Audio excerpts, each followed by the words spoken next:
Hello and welcome all of you.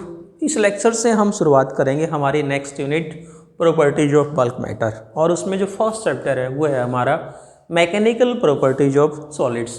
तो dear students, यहाँ पर हम बात करते हैं कि व्हाट आर सॉलिड्स। सॉलिड्स की हम बात करें या फिर रिजिड बॉडीज़ की बात करें तो लास्ट चैप्टर में हमने पढ़ा था रिजिड बॉडी क्या होते हैं। रिजिड बॉडी मीन्स वो सॉलिड बॉडी जहाँ पर जिनकी शेप और साइज कैसी होती है। रिजिड्स have definite shape and size.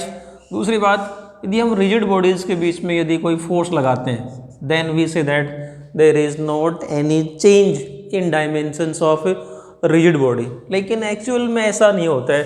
किसी सॉलिड बॉडी पे यदि हम कुछ ना कुछ फोर्स लगाएंगे, एक्सटर्नल फोर्स लगाएंगे, और उस एक्सटर्नल फोर्स को हम यहाँ पर क्या नाम देंगे, डीफॉर्मिंग फोर्स। जब किसी सॉलिड बॉडी पे डीफॉर्मिंग फोर्स लगाते हैं तो क्या होता है कि ये जो हम रिजिड बॉडी की बात कर रहे हैं, कितने भी रिजिड हो, कुछ ना कुछ इसके डायमेंशंस में चेंज आ जाता है। और इन डायमेंशंस में चेंज आना ही क्या है, मैकेनिकल प्रॉपर्टीज ऑफ सॉलिड्स। जैसे change in length, change in area, change in volume, all these are mechanical properties. तो हम इन्हीं मैकेनिकल प्रॉपर्टीज को यहाँ पर स्टडी करेंगे। So what is deforming force. Deforming force क्या होता है, जैसे नाम से क्लियर है, डीफॉर्मिंग, जो किसी की फॉर्म को डीफॉर्म कर दे।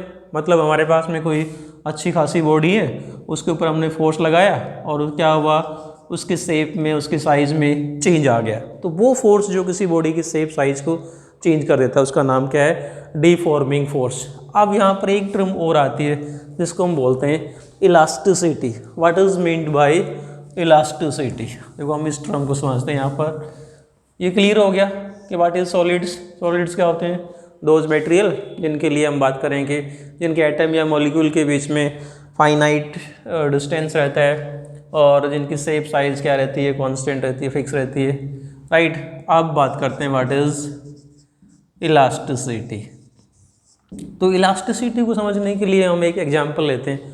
मान लो ये हमारे पास में कोई भी एक स्प्रिंग है, we have a spring of steel. Steel की हमारे पास में कोई स्प्रिंग है और इस एंड को फिक्स कर रखा है। इस एंड पे यदि हम किसी ऑब्जेक्ट को यहाँ पर हैंग कर देते हैं, किसी ऑब्जेक्ट को, या किसी मान लो हमने इस एंड पर किसी वेट को लटका दिया, 1 किलोग्राम वेट लटका दिया हमने, तो क्या होगा, स्प्रिंग की जो लेंथ है दैट विल इंक्रीज। स्प्रिंग की साइज क्या होगी, इंक्रीज होगी।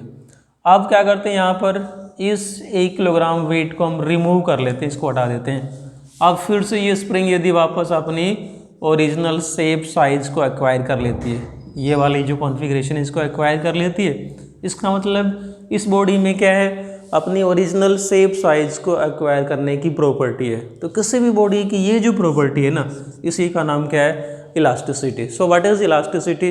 Elasticity means the property of a body to regain, the property of a body to regain its original shape and size। किसी भी बॉडी की अपनी ओरिजिनल शेप और साइज को रीगेन करने की एबिलिटी है, the property to regain its original shape and size after removal of deforming force. After removal of deforming force, किसी बॉडी पे हमने फोर्स लगाया, उसका नाम क्या था, डिफॉर्मिंग फोर्स। और डिफॉर्मिंग फोर्स को रिमूव करने के बाद में यदि कोई बॉडी अपनी ओरिजिनल शेप साइज को एक्वायर कर लेती है तो इसी प्रॉपर्टी का नाम क्या है, इलास्टिसिटी। अब ये जो कंसेप्ट है इलास्टिसिटी, इसकी हमें ज़रूरत क्या है, इसको हम स्टडी क्यों करते हैं।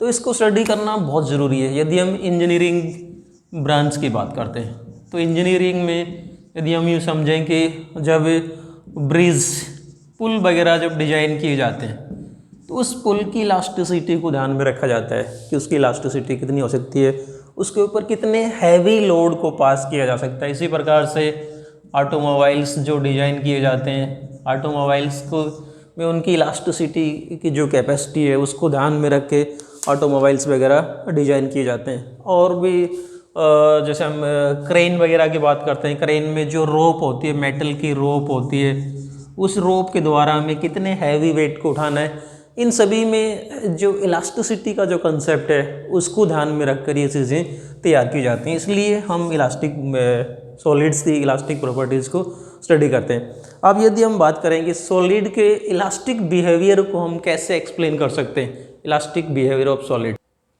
देखो इलास्टिक बिहेवियर ऑफ सॉलिड्स की बात करते हैं तो क्या मतलब इसका, जैसे मान लो हमारे पास में हम एग्जांपल लेते हैं कि सपोज दिस इज़ पेन, इसको हम यहाँ से यूँ मोड़ने की कोशिश करते हैं, एक स्प्रिंग को खींचते हैं, ये मान लो हमारे पास में कोई मेटल की स्केल है उसको बीच में मोड़ देते हैं, तो जैसे ही हम फोर्स को छोड़ेंगे स्केल वापस अपनी ओरिजिनल पोजीशन पे आ गया। Suppose this is a metal scale, इसको आपने दोनों तरफ फोर्स लगाया, क्या हो गया, ये बेंड हो गया, छोड़ते ही वापस उसी पोजीशन में आ जाएगा, सीधा आ जाएगा। इसका मतलब इसके अंदर जो एटम्स हैं वो क्या कर रहे हैं, अपने आप को वापस ओरिजिनल पोजीशन में लाने की कोशिश करते हैं, राइट। तो देखो हम सॉलिड के इलास्टिक बिहेवियर को, कि सॉलिड्स हैं वो इलास्टिसिटी क्यों शो करते हैं, हमें क्या समझना है कि why solids show elastic behaviour, या अपनी ओरिजिनल शेप साइज को एक्वायर क्यों करते हैं। तो इसको समझने के लिए मान लो हम एक कोई मॉडल लेते हैं कि ये हमारे पास में बॉल्स हैं और बहुत सारी बॉल हैं और इनको हमने इस प्रकार से with the help of spring यूँ अटैच कर रखा है। ये वाली बॉल है, इसके साथ में एक स्प्रिंग ये लगा दी, फिर ये बॉल, फिर इसके साथ में स्प्रिंग लगा रखी है, फिर और इन सभी को आपस में स्प्रिंग से कनेक्ट कर रखा है। प्रत्येक बॉल को हमने क्या कर रखा है, इस प्रकार से स्प्रिंग के द्वारा कनेक्ट किया हुआ है, राइट। यहाँ भी क्या लगा रखी है, स्प्रिंग लगा रखी है। अब यहाँ से यदि हम किसी भी एक बॉल को यहाँ से स्ट्रेच करते हैं, वहाँ बाहर की तरफ पकड़ के खींचेंगे, तो क्या होगा, इसके चारों तरफ जो स्प्रिंग लगी हुई है वो क्या करेंगे, वापस इसको वहीं की वहीं लेके जाने की कोशिश करेंगे। इसी प्रकार से एग्जैक्टली क्या होता है, सॉलिड्स के अंदर भी इस प्रकार से एटम्स का अरेंजमेंट होता है। इन बॉल्स को हम क्या ले सकते हैं, एटम्स ले सकते हैं, राइट। और ये जो स्प्रिंग है इसकी जगह सॉलिड्स के अंदर क्या होता है, इंटर एटॉमिक या inter molecular force. Inter atomic और इंटर मॉलिक्यूलर, एटम है तो इंटर एटॉमिक, मॉलिक्यूल है तो इंटर मॉलिक्यूलर फोर्स होगा, किसकी जगह, इन स्प्रिंग की जगह। तो जैसे ही हम किसी एक एटम को पुल करते हैं तो बाकी की जो एटम वो क्या करते हैं, उसको वापस वहीं लाने की कोशिश करते हैं। सो ये जो प्रॉपर्टीज है वो क्या इसके लिए किसका काम करती है, सॉलिड्स के अंदर इलास्टिसिटी का काम करती है, राइट। सो इस प्रकार से क्या कह सकते हैं कि जब भी हम यहाँ पर किसी भी एक एटम को पुल करेंगे तो यहाँ पर क्या आ जाता है, वापस रीस्टोरिंग फोर्स। एक नई टर्म हो रहा है हमारे पास में, जिसको हम बोलते हैं रीस्टोरिंग फोर्स। तो रीस्टोरिंग फोर्स कौन सा है, देखो नाम से क्लियर है, रीस्टोरिंग वो फोर्स जो किसी बॉडी को वापस उसकी ओरिजिनल पोजीशन में लाता है, दैट इज रीस्टोरिंग। और रीस्टोरिंग के अपोजिट कौन सा होता है, डीफॉर्मिंग। जो फॉर्म को बिगाड़ दे वो डीफॉर्मिंग, जो वापस ओरिजिनल पोजीशन पे ले आए वो रीस्टोरिंग फोर्स। तो जब भी हम सॉलिड पे कोई एक्सटर्नल फोर्स लगाते हैं तो साथ में क्या होता है, वहाँ पर कोई रीस्टोरिंग फोर्स क्रिएट हो जाता है और वो रीस्टोरिंग फोर्स वापस उस बॉडी को अपनी ओरिजिनल पोजीशन में लेकर आने की कोशिश करता है। इस कारण से क्या होता है, सॉलिड्स इलास्टिक बिहेवियर शो करते हैं। सो ये था हमारे पास में इलास्टिक बिहेवियर ऑफ सॉलिड्स। तो इस चैप्टर में जो कुछ एक टर्म जो हम बार बार स्टडी करेंगे वो कौन कौन से आते हैं, फर्स्ट इज डीफॉर्मिंग फोर्स, जो हम यहाँ पर स्टडी कर चुके हैं। डीफॉर्मिंग फोर्स में के बाद में कौन सा आएगा, रीस्टोरिंग फोर्स, राइट। बिल्कुल एक लिमिट तक क्या होता है, रीस्टोरिंग फोर्स और डीफॉर्मिंग फोर्स दोनों इक्वल और अपोजिट होते हैं एक लिमिट तक, जिसको हम क्या कहते हैं, इलास्टिक लिमिट कहते हैं। इसको स्टडी करेंगे हम नेक्स्ट वीडियो में। उसके बाद में हमारे पास में अगली जो टर्म आती है वो कौन सी होती है, elasticity. So what is elasticity, the property of a body to regain its original shape and size after removal of deforming force is called elasticity. अगली जो टर्म आती है उसको हम बोलते हैं perfectly elastic body. What is a perfectly elastic body, तो देखो नाम से ही क्लियर है, perfectly elastic body. So perfectly elastic body means a body which regain its original shape and size completely and instantly। मतलब ये कह देंगे completely and instantly, तुरंत और पूर्ण रूप से उसी शेप में आ जाए कंप्लीटली एंड इंस्टेंटली। तो इस प्रकार की बॉडी कौन सी होती है? Perfectly elastic bodies. For example यदि हम एग्जांपल लें परफेक्टली इलास्टिक बॉडीज़ का, तो ये जो हमारे पास में आती हैं वो कौन कौन सी होती हैं? जैसे क्वार्ट्स क्रिस्टल जो आते हैं, quartz.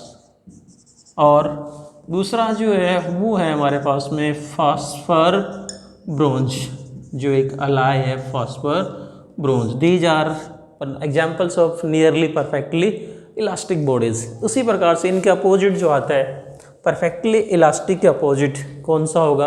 Perfectly plastic body. And what is the perfectly plastic body? Perfectly elastic के अपोजिट कौन सा होगा?